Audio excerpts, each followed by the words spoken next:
สบายดีทุกคนมื้อนี้ก็ดึกๆเลยพี่น้องเอ้ยคิดอยากกินตำสวงวะว่าซานอินกันเลยตำเส้นหล่นเพิ่นนี่พี่น้องหรือว่าวุ้นเส้นพี่น้องเครื่องตำอินก็สิมีอันมักพริกแล้วก็ผักก็สิมีประเภทอันอินใส่อันผักหนามแล้วก็ผักทั่วผักยาวหั่นน่ะพี่น้องแล้วก็ผักขม อินก็บ่าวบ่อยากทันพี่น้องเอ้ยเองก็สิมาตำสิใส่บักเทียมนำแล้วก็ใส่มะนาวแล้วก็มะเขือเทศพี่น้องหลังจากนั้นเองก็สิใส่เอามักทั่วผักยาวลงใส่นะเองก็สิมาหยวกเพื่อให้อันเขือเทศมันนะแบบมันแตกมันละเอียดนะหลังจากนั้นเองก็ใส่ปลาร้าก็พอดีอันสุดท้ายเลยพี่น้อง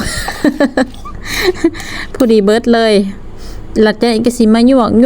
พี่น้องแล้วก็เองก็สิมาเอาวุ้นเส้นลงไปใส่พี่น้องเบิ่งวุ้นเส้นนี่ก็แล้วก็ใส่ผักหนาม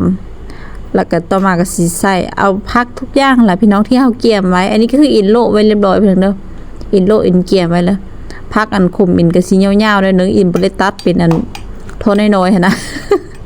มีแต่อินตัดครึ่งหั่นนะพี่น้องหลังจากนั้นก็สิมาหยวกรู้สึกว่ามันหยวกยากพี่น้องใส่โคกค่ะ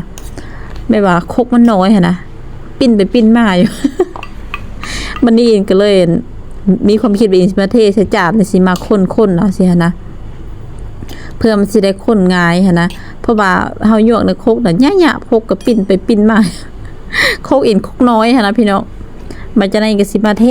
ใส่จานพี่น้องเอ้ยเพื่อสิได้เฮ็ดให้มันข้นสบายหั่นนะมีไฟเห็นตนจักโมงพี่น้อง อินหิวตนเด็กพี่น้องเอ้ยที่อยากกินอันต่ำไปให้มันช่วงๆค่ะนะ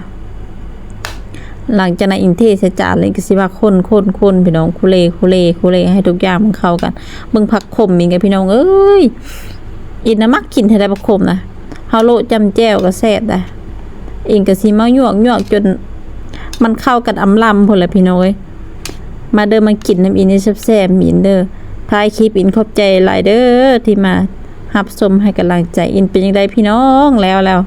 มาเบิ่งสิยุบให้เบิ่งนี่